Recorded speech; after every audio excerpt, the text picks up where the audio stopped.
पढ़ाते हुए कहा, बच्चों आज मुझसे कोई भी सवाल पूछो, अगर मैंने जवाब नहीं दिया तो मैं तुम्हें 100 रुपये इनाम दूंगा। क्लास में एक होशियार पंजाबी लड़के ने हाथ ऊपर किया। पठान टीचर ने कहा, पूछो जो पूछना चाहते हो।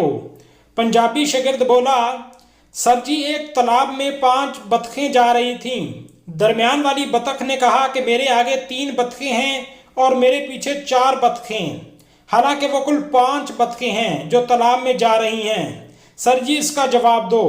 पठान टीचर सोचने लगा कि 3 आगे और 4 बतखें पीछे, ये तो 8 हो गईं, लेकिन टोटल 5 हैं। पठान ने शागिर्द से कहा, ये लो 100 रुपये इनाम, मैं हार गया। अब तुम बताओ ये कैसे 5 बतखें हैं। पंजाबी शागिर्द ने 100 रुपये जेब में डालकर कहा, सर जी दरमियान वाली बतख झूठ बोल रही है।